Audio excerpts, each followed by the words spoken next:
Oh, hey, what's going on? Just reading from the Green Bay Packers official yearbook that you can get at packersyearbook.com with code CHTVBook. That's CHTVBook to get 10% off. Fantastic articles from both Wes Hodkowitz and Mike Spofford. Some truly incredible content here. Pick yours up. It's not too late. You know you want one.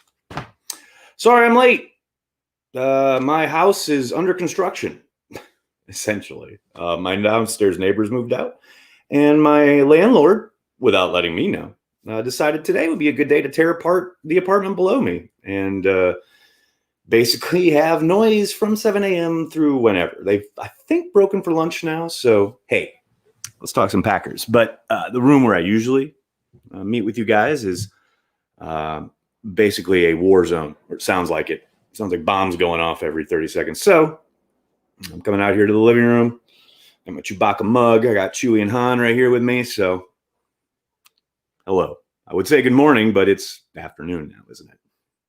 Randy, I think the Packers have an advantage versus the Bucs. That zone defense they employ should be defeated by simple rub routes and pick plays. Also, I think the line will have to pull their weight. Yeah, well, I mean, rub routes and pick plays are traditionally used against man, but I mean, certainly if there are zone concepts that they can take advantage of, I do not doubt for a second that the loss of Vita Vea will play a bigger role than any schematic thing that the Buccaneers might draw up. That loss can't be overstated. It allowed them basically to get after the quarterback with four guys, and the fact that they could stop the run with four guys was kind of the key to that entire defense. Now, without that presence in the middle, they still have good players, obviously, but he was playing at an all-pro level. And losing him will undoubtedly change the dynamic of that defense.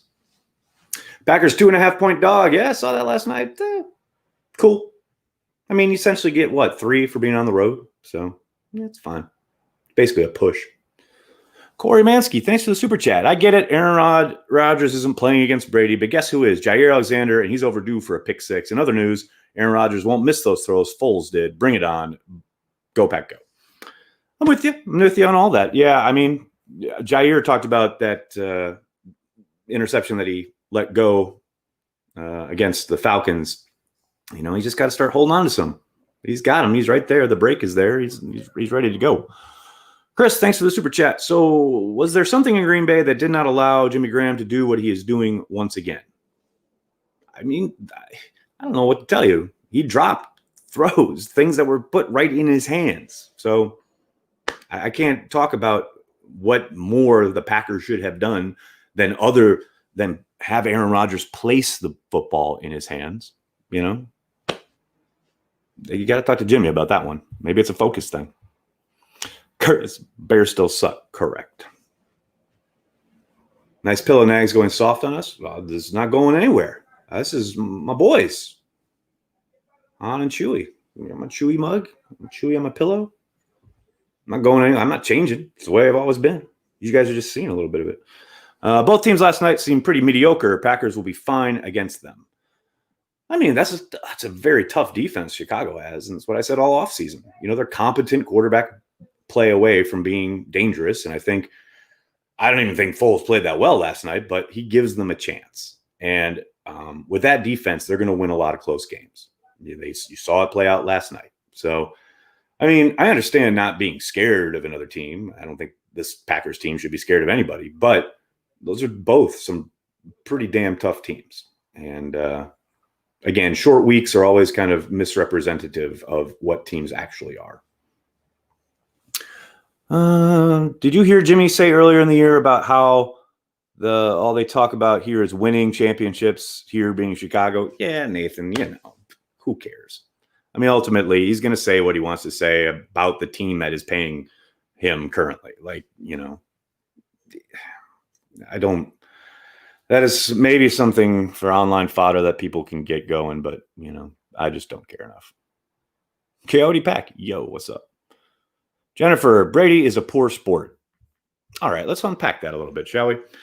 I know after the game, he did not go and shake Nick Foles' hand. Everybody's making a big deal about it, especially in light of the fact that he didn't shake Foles' hand after the Super Bowl. blah, blah, blah, blah, blah. I know Nick Foles was on the radio this morning saying that he doesn't mind, he understands. And I do get everyone pointing out the fact that, after the images of Stephon Gilmore and Patrick Mahomes post-game came out yesterday, this after Gilmore had reportedly tested positive for coronavirus, I understand maybe Brady wants off the field, blah, blah, blah, blah. But you certainly saw a number of other guys team to team saying, hey, good game. Hell, you saw that shot of Nick Foles waiting around for Brady where he literally gives another guy, a low five, essentially, a guy from the Bucs. So, it's convenient. It's very convenient that people are saying, oh, well, Tom just didn't want to give him COVID. Nah, I'm not so sure I buy that. I mean, Tom's a competitor, blah, blah, blah. I get it. He's upset. Go dap the guy up. You're the greatest of all time. Yeah, whatever. My goat would never. Unicorn, thanks for the super chat. Barnes looks like a fine, excited for Kamal and him. Yeah, I mean, if we can just get them on the field together, let's see how long Kamal can get out there or how long it'll take to get him back out there. But yeah, Barnes is looking promising. He played really well on Monday night. Now, let's not pump him up into something he isn't. He's putting together some nice reps and a nice string of reps, and that's encouraging. But it is still very early. It'll be interesting to see how defense coordinators play the Packers defense or approach the Packers defense with different personnel. But that said, yeah, the early returns are promising, no doubt about it. Eric, thanks for the super chat. When do you think we will really see the impact Jerry Gray makes on the secondary the same way Hackett and Smith have on their respective units? I'd say we're already seeing it. I mean, unless you're waiting for interception numbers to go up, which is, A, they'll come in bunches. B, it's not always about that. And C, it's hard to quantify something that a secondary coach does in, the manner of which, if you look at Hackett, say, okay, yes, the offense is going crazy, but there's a lot of components there. And you talk about Jerry Gray, I think he's already made an impact on the play of Jair and Kevin. I don't think there's any question about that. And I also think you've seen better play out of Adrian Amos.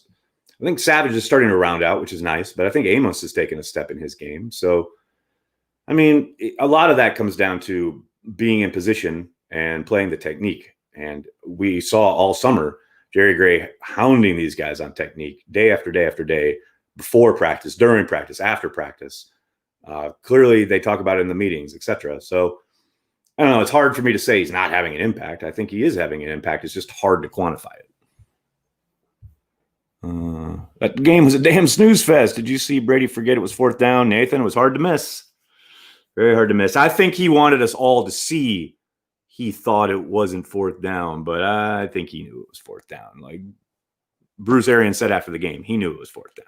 He just went for a chunk play and didn't get it. Let me see what else we got. Why are the Packers so damn good? The offensive line and Aaron Rodgers. If you're looking at the players part of it, the overall picture, the second year in the system is playing a major role. And the tweaks, the culling, and the development of that system this offseason, obviously playing a monster role. No question about it. Barnes for Defensive Player of the Year confirmed. All right, slow down. To me, this team looks almost as deep as our 2009 squad. So many young, talented players on the rise. Few solid vets, too. This team is deeper than most people think. Favre Nation, I would tend to agree with that. I do think there's still a lot of growth available to them with that youth, but the signs are promising. The early returns are good. No question about it. But a lot of ball game left in that regard. Andrew, thank you for the super chat. Do you think we will see Lazard at 100% again this year? This same injury messed OBJ up. Happy Friday, go Pack go. Andrew, that's why I keep saying I'd be surprised if he's back out there before December, because I think the Packers will be incredibly conservative about bringing him back. And as you say, OBJ played through a core muscle injury all last year, and he just was not his regular explosive self. Most guys do get shut down for the year. So I do think that's why the Packers had the surgery right away.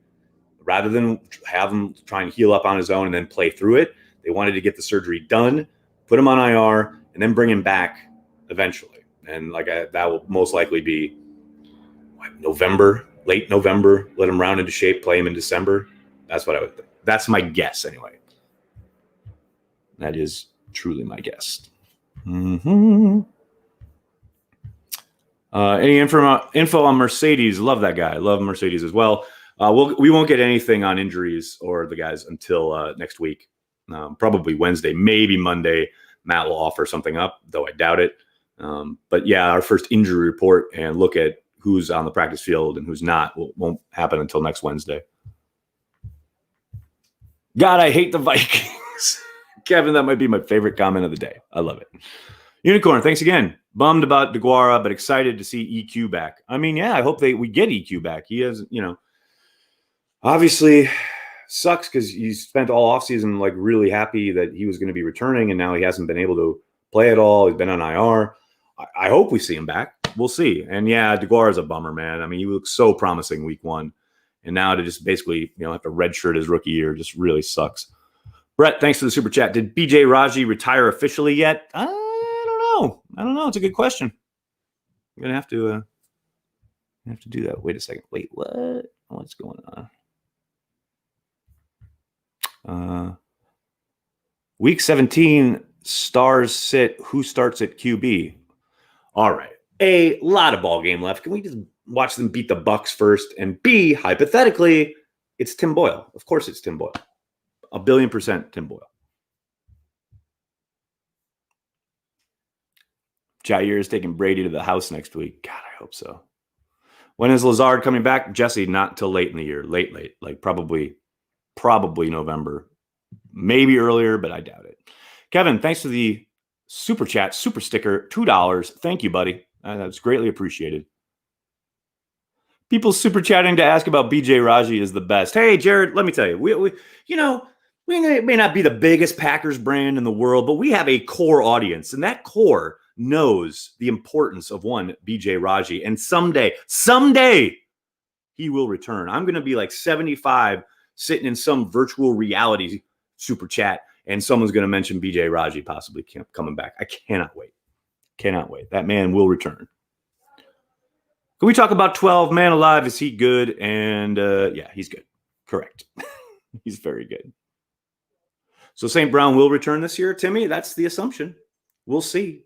You only have to be on injured reserve for 3 weeks, and then you can be brought back. And there are an unlimited number of guys you can bring back.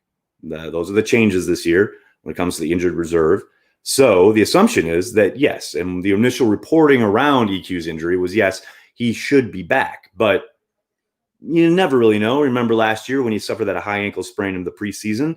Rappaport had a report out, I think it was the next day, saying that he had like a 6 to 8 week recovery, but he should be back during the year. And the Packers said, nah, Chief, and they shut him down for the season. So, like I said, the initial reporting was that he should be back in around a month, I think. But now we'll see. We'll see if that actually happens. Because, Lord knows, who knows. Sometimes that information is put out there by agents trying to like drum up their guy or whatever. We'll see. Looking around the league, who can actually challenge the Pack? Oh, plenty of teams. Any given Sunday, man. Don't worry about the rest of the week. Just worry about this. Worry about what you want, but man, just concentrate on the next game, which is the Buccaneers, and they are going to be a formidable challenge.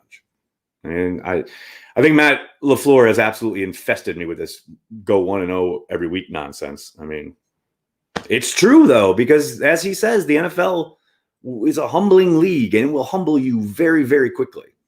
So to do anything other than to concentrate on the next opponent is folly. I agree with him there. Brandy, BJ Goodson is playing better with the Browns than he ever did with the Packers. Is this due to scheme? I mean, you say playing better. What does that mean? I mean, more productive? Is he making more tackles? Or are you watching the tape and breaking down every single play and saying, in your estimation, that he's playing better? There's so much that goes into it. I don't think it's so much scheme as it is a player with the guys around him, what he's being asked to do. Those are all the variables. And those are the things I talk about when the draft season is with us. And everyone wants to talk about who's going to go where, blah, blah, blah. But no one talks about who are they going to be playing with? Who is their coaching staff? What are they going to be asked to do? Those are the most important things in the NFL, yet they never get mentioned in the draft or in free agency. So I'm happy to see BJ playing well, if he is in fact, because I haven't really watched that much. I've seen smatterings, but a lot of it is what you're being asked to do, and that's not necessarily a shortcoming of a certain scheme. It's just fitting players within it, and some guys fit really well some places and not so great other places. That's my take anyway. How do I think Funches will do next year?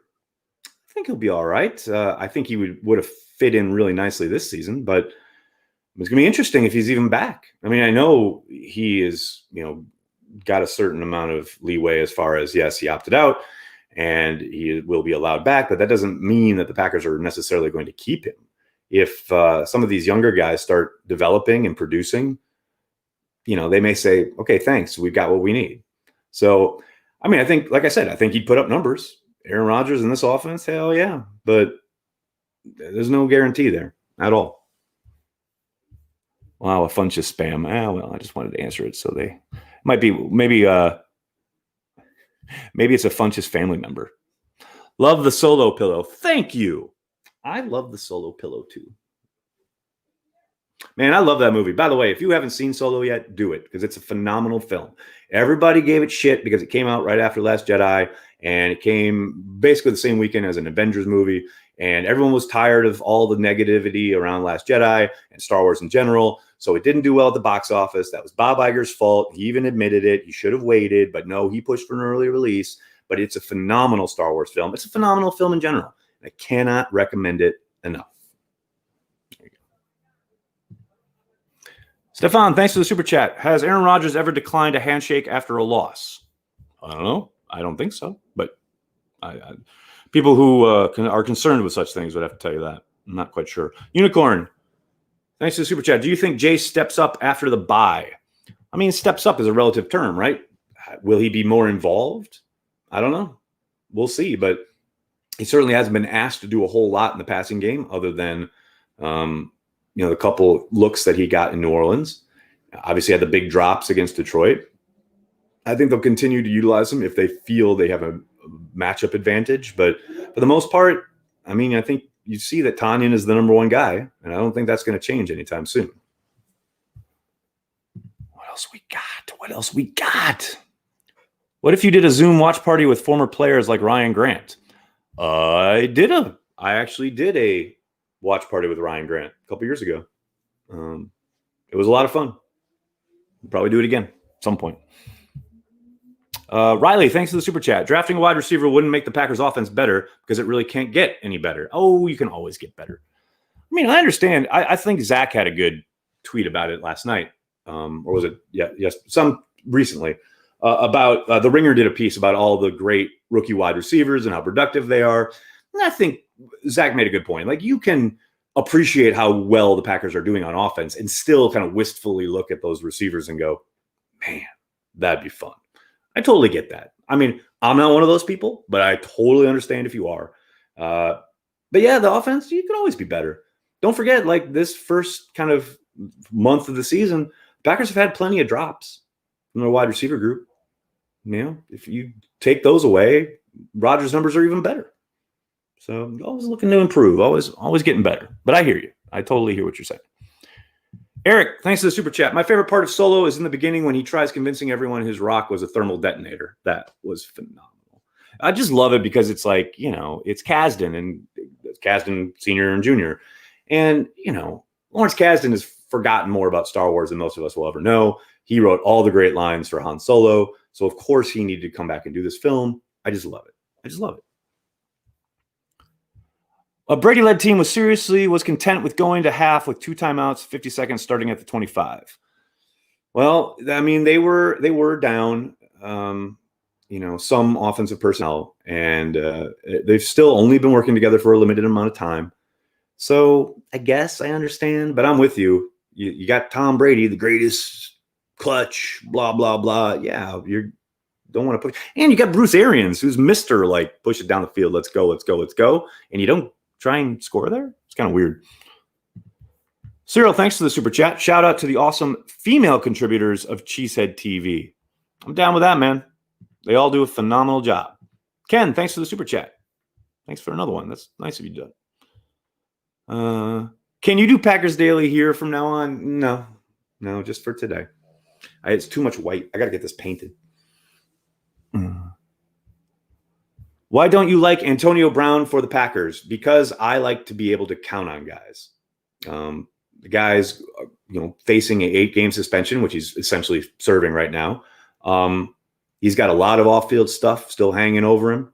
Who knows how long he's in the building until something happens. And if there's been a year where you don't want to bring in a guy who you can't count on, this is the year.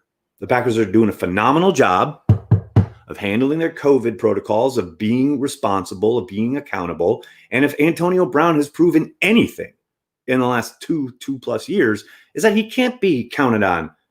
You can't count on him for anything other than to look out for himself. So in a year when it's more important than ever for guys to be about the team, Antonio Brown is the last dude I want in the locker room. That's just me. Your mileage may vary. All right, guys, I got to get going. Can't thank you enough for hanging out, talking some Packers. Please hit like on the video, subscribe to the channel. Tell your friends, tell your family. Cheesehead TV, we are devoted to Green Bay Packers fans worldwide. Thanks a lot, everybody. Have a great day.